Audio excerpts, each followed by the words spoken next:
I'm Heeta, I'm from India, and I'm the global focal point of YOUNGO, along with Marie-Claire. Yeah, my name is Marie-Claire. Hi, I'm from Switzerland and also global focal point of YOUNGO. YOUNGO is the official Children and Youth Constituency of the United Nations Framework Convention on Climate Change, and we are here at COP26 in Glasgow.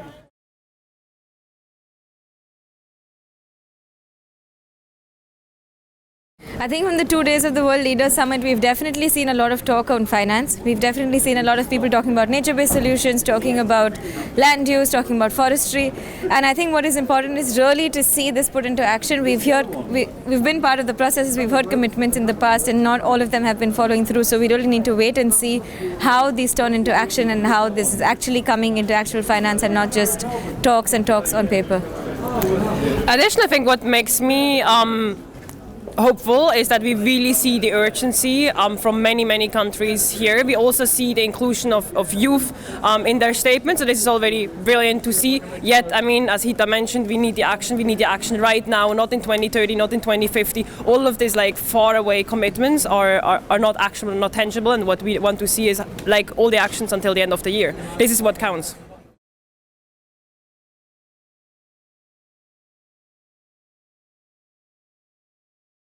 So the Conference of Youth is an entirely youth-led conference. It was now the 16th edition, which is why it's called COP26. And every year it happens a few days before the COP. This time it was from the 28th to the 31st of October in Glasgow. And for the first time we've had a consultation process, which we've done for years, for months and months before the COP.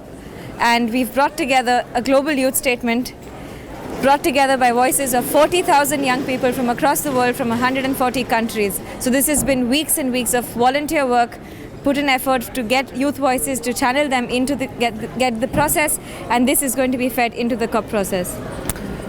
As mentioned, this is the 16th time we are putting together a global youth statement or a declaration from young people. We have seen some of the language being picked up by negotiators, and we can see it, for example, also in the Paris Agreement rulebook, where we have some of the youth language there. Also the push, for example, for 1.5 was a demand from young people, jointly with indigenous people, environmental NGOs, climate justice movements around the world. So we can definitely see some topics are picked up, but also young people are way more demanding, and we do not see an alignment in all our points. That's why we still have to really observe the negotiations and put forward our demands, because at the end it's a 77 very comprehensive document we have been putting together, and all the demands are very relevant for the negotiations.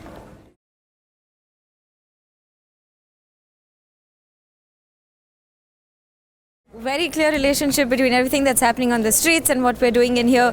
So many younger members, Marie-Claire herself included, have been part of climate strikes, part of starting the strike movement back in her country, and it has actually grown out of YOUNGO to a certain extent as well, where we have a lot of overlap.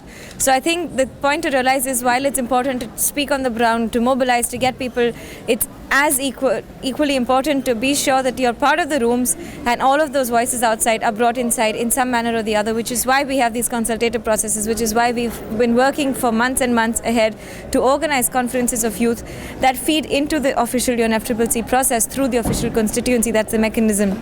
We have to work within the mechanism of the UN system if you want to make our voices heard. And this is the space that YOUNGO holds. This is the autonomy that YOUNGO has to work with anyone under the age of 35 from anywhere in the world. That's literally the only criteria to become a part of YOUNGO and to ensure that your voice is part of the UNFCCC process. Nothing to add.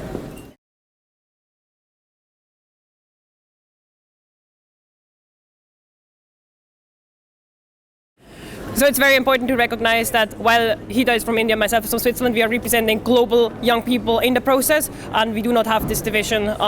We are a network for all over the globe, so there is no division in Global South for even the continents, because we see ourselves as global citizens fighting for a global cause, and so that's very important for us. So we are supporting, in whatever we are doing, we try to support marginalized and historically excluded communities, so by giving opportunities, by including also indigenous voices, by supporting also with translation, to make sure that these voices who are normally not on the table actually are heard through the constituency of YOUNGO.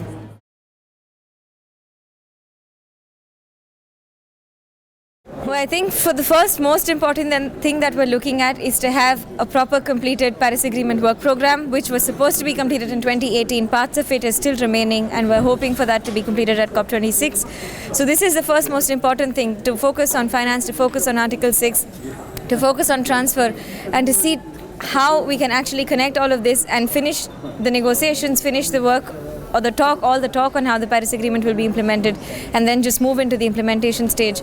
But the other thing is also to look at how different actors are being part of the process and meaningful engagement, and if you want to add on to that.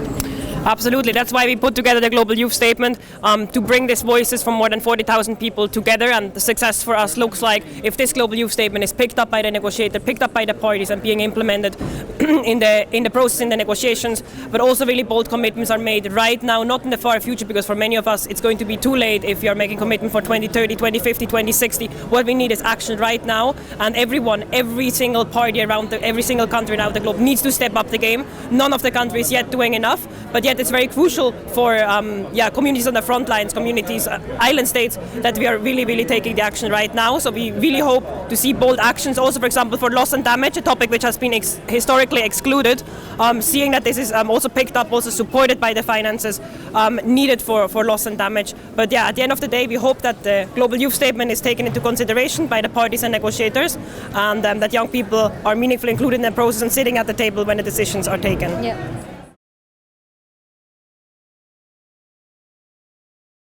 There's something known as the Action for Climate Empowerment, or the ACE negotiations, which basically focuses on education, awareness, capacity building, public awareness, public access to information, so on and so forth. And we're really working towards a new work program on ACE.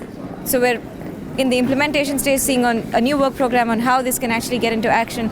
So this is something, because I work on climate change education back at home, it's something really close to my heart to see that we really meaningfully have inclusion of young people. We're also working towards an in-session workshop where all the ideas that we take from civil society, from non-party stakeholders, can be brought in through workshops in the processes in the years to follow. So this doesn't have to be an exclusionary process. It can be already a part of the process where through these workshops, these voices are already included in the implementation process.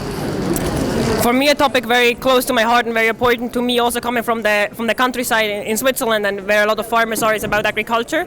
Our current food system is broken and contributing around 30% of the greenhouse gases, so it's an absolute crucial point to tackle. And within the UNFCCC, we are tackling it under the Coronivia joint work on agriculture. And for me, it's very important that we have a successful outcome, but also that this topic is really getting the attention needed, because currently we see that these negotiations are kind of on the sideline and not really given the attention. And for me, it's really important that we all see the importance of bringing agriculture to the heart of the decisions, and that we have an agriculture which is not against us, which is not against the climate crisis, and not against biodiversity, but actually going with nature, with us, and is really nourishing humans, but the planet as well, and is positive for the climate. So this is something I would really like to follow and also bring in our voices.